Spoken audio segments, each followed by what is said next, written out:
నమస్కారం అండి. నేను డాక్టర్ మొవ్వా శ్రీనివాస్ మాట్లాడుతున్నానండి. మనకి పూర్వకాలం ఫర్నిచర్ దగ్గర నుంచి చూసినప్పుడు పడక కుర్చీ అంటారు ఒకటి. ఆరాం కుర్చీ అని తెలంగాణలో అంటారు. కొత్తగా దీన్ని రిక్లైనర్ అంటున్నారు. రిక్లైనర్ అంటే అది ఆర్మ్ చైర్ అని ఇంగ్లీష్‌లో అంటారు.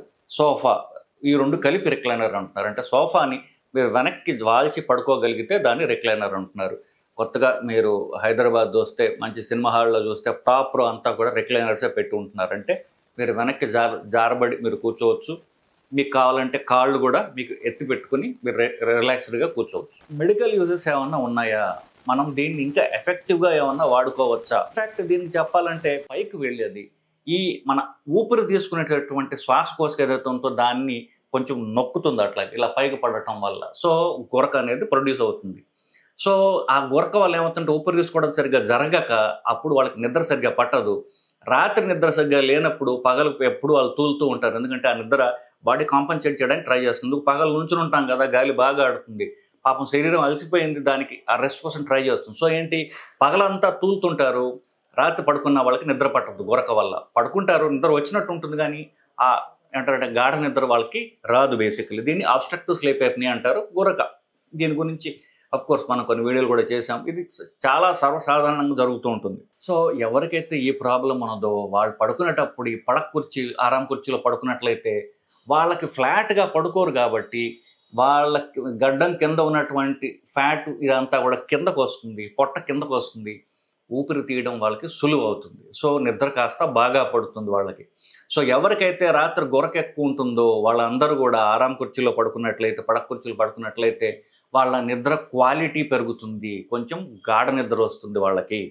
తద్వారా వచ్చే కాంప్లికేషన్స్ ఏవైతే ఉన్నాయో, అధిక బీపీ రావడం, గుండె వేగంగా కొట్టుకోవటం, ఇవన్నీ ఏంటంటే దీనివల్ల కాంప్లికేషన్స్ ఉంటాయి. అవన్నీ కూడా మందులు లేకుండానే మనం తగ్గించుకోవచ్చు. రెండవది, చాలామందికి పులితేపుల్లాగా వస్తాయి. పులితేపుల్లాగా రావటమే కాకుండా పుల్లతేపులు అంటారు దాన్ని.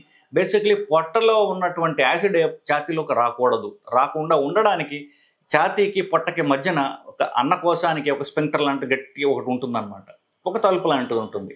ఒక్కొక్కసారి ఎస్పెషల్లీ పొట్ట పెద్దగా ఉన్న వాళ్ళకి, ప్రెగ్నెన్సీ ఉన్న వాళ్ళకి, వీళ్ళందరికీ ఏమవుతుందంటే ఈ అన్నకోశం చివర ఉన్నటువంటి తలుపు అది కాస్త బలం తగ్గుతుంది. సో పొట్టలో ఉన్నటువంటి యాసిడ్ అంతా కూడా ఛాతీ మధ్యకు వచ్చేస్తుంటుంది.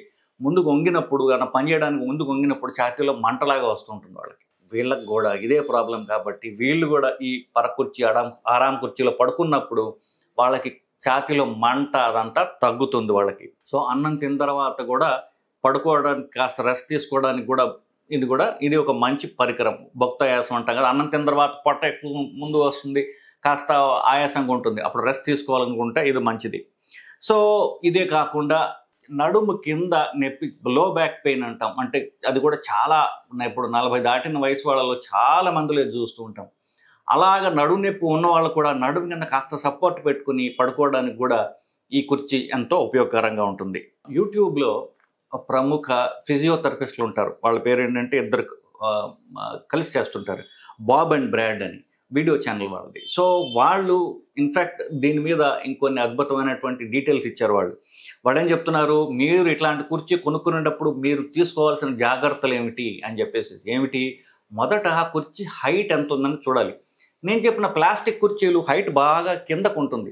ఇప్పుడు చిన్నపిల్లల ఐసీయూలు ఉంటాయి, పుట్టిన చిన్న వెంటనే పిల్లల ఐసీయూలు, దాంట్లో తల్లులు ఏం చేస్తారంటే లోపలికి అలౌ చేస్తారు, అమ్మ బిడ్డకు పాలు ఇవ్వడానికి తల్లిని అలౌ చేస్తుంటారు. సో ఆ కుర్చీ ఎలా ఉంటుందంటే ఆ కుర్చీ ఒక 1.5 మ్యాక్సిమం 2 ఫీట్ ఉంటుంది అంతే.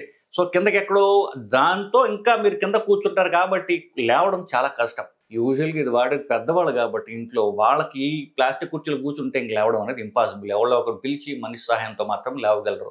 సో హైట్ అనేది చాలా ఇంపార్టెంట్. హైట్ ఎంత ఉండాలి, కనీసం మనిషి యొక్క మోకాల నుంచి పాదాల వరకు ఎంత హైట్ ఉంటుందో అంత హైట్ అంతకంటే తక్కువ హైట్ ఉండకూడదు, అంతకంటే ఎక్కువ ఉన్నా బరువాల. తక్కువ ఉన్నట్లయితే ఏమవుతుందంటే ఆ బరువు అంతా వాళ్ళ మోకాల మీద పడుతుంది. సో మీరు ఈ పడక కుర్చీ లేదా ఆరాం కుర్చీ కొనుక్కోవాలని మీరు ప్లాన్ వేస్తున్నట్లయితే ఆ కుర్చీలో మీరు కూర్చునేటప్పుడు చూసుకోండి, ఆ కుర్చీ ఎంత హైట్ ఉండాలి అంటే మీ మోకాల నుంచి పాదం వరకు ఎంత హైట్ ఉంటుందో కనీసం ఆ మాత్రం హైట్ ఉండాలి. ఒకవేళ ఆ మాత్రం హైట్ లేదు, కుర్చీ చాలా బాగుంది, చక్కగా ఊగడానికి కూడా మంచి ఇది ఉంది దానికి అని అనుకుంటుంటే మీరు దాని మీద దిండు వేసుకుని కూర్చోవచ్చు. కానీ అది మెత్తగా ఉండకూడదు. మెత్తగా ఉంటే దీనిలో ఇంకిపోతారు మీరు. గట్టిగా ఉన్నటువంటి దిండునే మీరు సెలెక్ట్ చేసుకోవాలి. అప్పుడు దాని హైటు పెరుగుతుంది. లేదా కింద ఏమన్నా నేల మీద ఏమన్నా మీరు ఒక చెక్క లాంటిదో లేకపోతే ఇటుకలో పెట్టుకొని దాని మీద కుర్చీ చేసుకుని కూర్చోవచ్చు. ఈ 2 దానికి మీకు ట్రిక్స్ అన్నమాట. సో ఇకపోతే ఈ కుర్చీ నచ్చింది మీకు. దానిలో పెద్దవాళ్ళు కూర్చునేటప్పుడు వాళ్ళు లేవడానికి ఎలా జాగ్రత్తగా మోకాళ్ళ మీద వాళ్ళకి బరువు పడకుండా వాళ్ళు లేవాలి అనడానికి కూడా చిన్న చిన్న చిట్కాలు చెప్పారు బాబ్ అండ్ బ్రాడ్. ఏంటి? మీరు కూర్చుని లేవడానికి మీరు ప్రయత్నిస్తున్నప్పుడు ముందు మీ కాళ్ళు వెనక్కి తీసుకోండి.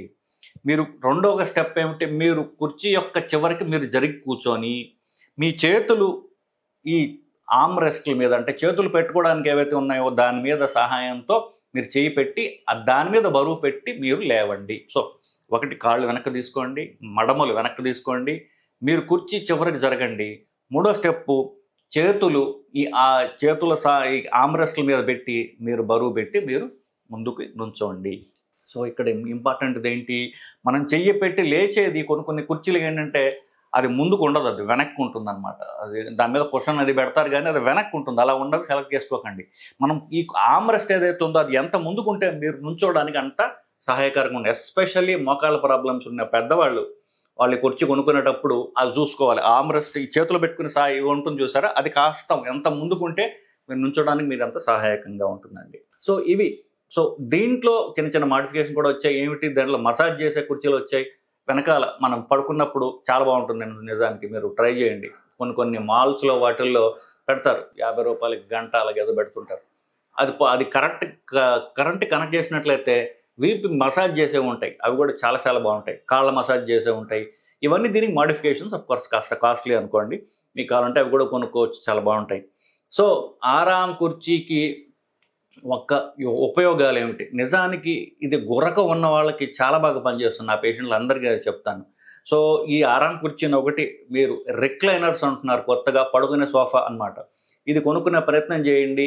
ఆ తర్వాత ఎలా ఉంటుందో, మీ దినచర్య ఎలా మారిందో, మీ స్లీప్ ఎలా మారిందో మీరే చూడండి. మీ కామెంట్స్ రూపంలో కింద తెలియజేయండి. మనం డిస్కషన్ కొనసాగిద్దామండి. నమస్కారం.